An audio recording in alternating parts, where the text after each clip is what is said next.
This is Brazil, and here, life was very different.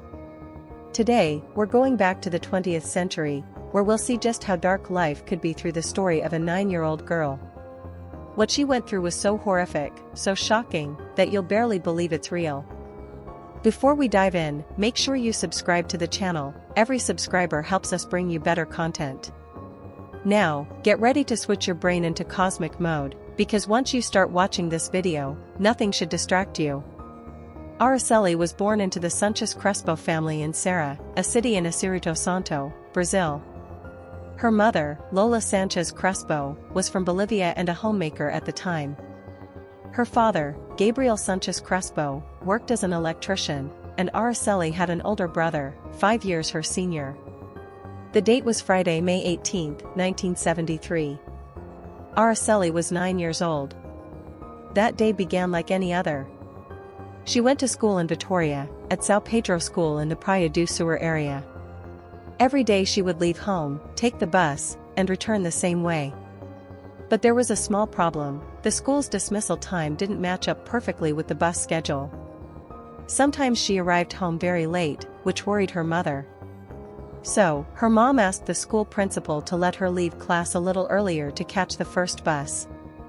The principal agreed. On the day it all happened, the principal personally walked her to the school gate at 4:10 p.m., and even took her to the bus stop before leaving. At the bus stop, there was a teenage boy named Luciano Manuel Sosa. As Araceli stood there, a cat wandered up to her. She picked it up and started playing with it. Luciano warned her, "Be careful, you'll miss the bus." But she didn't listen, too caught up in playing. Luciano left, and he was the last person to ever see Araceli alive. That Friday, Araceli disappeared. Her mother Lola said she immediately tried to alert the authorities, but the official search didn't begin until Monday. On Sunday, she could do nothing but wander the streets in despair. Soon after, her parents took photos to newspapers, radio, and television. The case spread quickly across Brazil, and the police launched an investigation.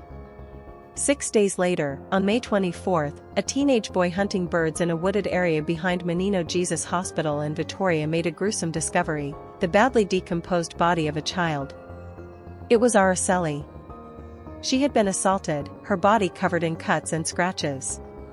She had been drugged, and her jaw was found dislocated, possibly done on purpose to make identifying her more difficult. Acid had also been poured on her body, disfiguring her further. Specialists were brought in to confirm if the remains were really hers, and whether she had endured the torture while still alive, or if it happened after death. Her body was in such terrible condition that forensic experts had to sift through the ground with a screen just to collect fragments, even her teeth. Araceli's father identified her by a birthmark on her leg, insisting it was his daughter. But her mother refused to believe it. Lola tried twice to see the remains but was not allowed. She kept saying, "That's not my daughter.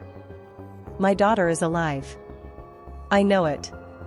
Forensic dentistry later confirmed the body was indeed Araceli's.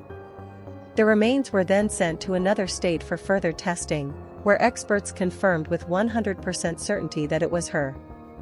According to specialists, the cause of death was poisoning combined with asphyxiation. Something had entered her lungs. News of the crime spread across the entire country. Her face appeared on front pages, her story on every broadcast. The Brazilian public was outraged. How could this happen to a 9-year-old girl? Who could do such a thing? Yet, despite the anger, no one had been arrested. The case stalled. Justice never came. Before we get into the investigation, let me say this: corruption was built into this case from day one. And remember, this happened under a dictatorship. The media and regular people were under constant pressure. Many were forced to stay silent in the face of the truth, too scared to speak up or get involved. That made the investigation incredibly difficult. Because of that, a lot of theories came up. But here, I'll focus only on the main one, the strongest and most credible version. From the very beginning, witnesses and evidence mixed truth with lies.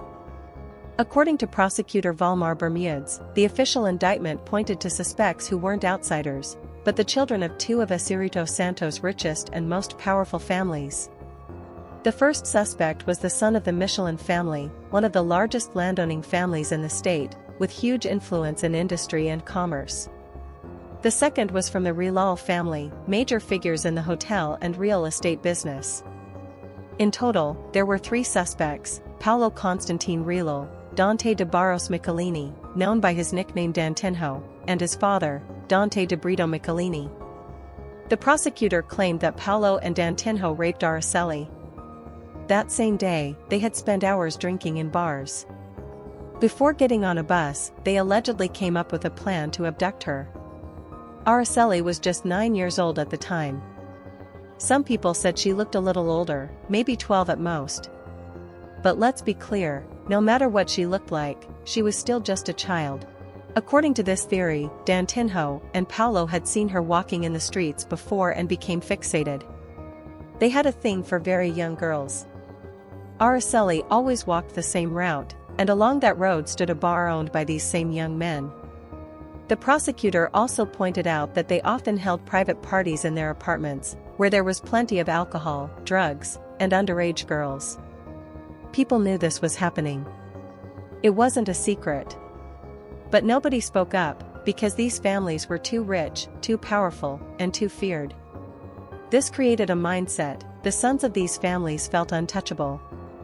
Nobody interfered with what they did. Nobody dared to say anything against them. Even people who saw things in their bars would pretend they hadn't. For example, Luciano, the last man to see Araceli alive, said he had seen Dantinho driving around the school multiple times. According to some witnesses, that's exactly what they did, circling schools, looking for their next victim. Another person pulled into this story was Paulo's friend, Mary Slay Fernandez. She was allegedly involved in forcing girls into prostitution. Paulo once asked Mary to bring ice cream to Araceli, telling her to say, "This is a gift from your friend Paulinho." He also gave her a doll to deliver. Mary later said she never managed to hand it over. Mary repeated this account in several interviews. She even said that on the day Araceli's body was taken away, Paulo drove her to the hospital, showed her the corpse, and confessed he had made a terrible mistake. But in court, Paulo denied all of it. He called her testimony lies. He even denied ever buying the doll.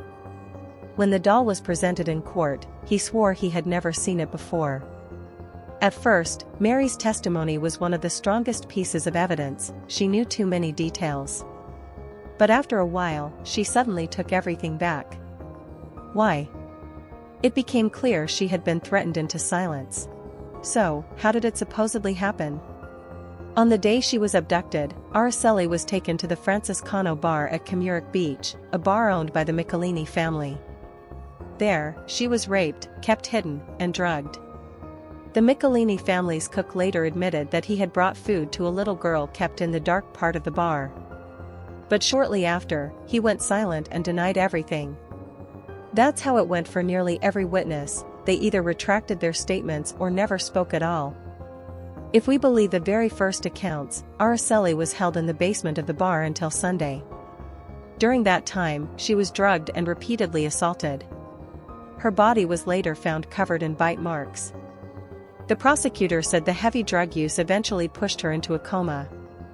In a panic, the men rushed her to the hospital. But by the time they arrived, she was already dead. After Araceli died, her body was first taken into a building near the hospital.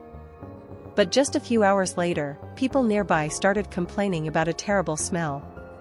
That's when Paulo put her body into a large plastic bag, shoved it in the trunk of a yellow car, and dumped it on the edge of a forest right next to the hospital. That spot was exactly where her body was later discovered. But the investigation didn't get any easier. In fact, it got even more confusing because of interference. Dantinho himself misled investigators by handing over part of Araceli's school uniform. He claimed it had been dug up in the yard of another young man, someone who had already died months earlier. He tried to frame that man, saying he was the real killer. But those accusations were dismissed. And there were more strange deaths connected to the case. Several people linked to the investigation died while it was still ongoing. Even a sergeant from the military police's intelligence unit, a man who had been deeply involved in the case and had reportedly gotten very close to uncovering the truth, was murdered in 1973 by 2 gunmen.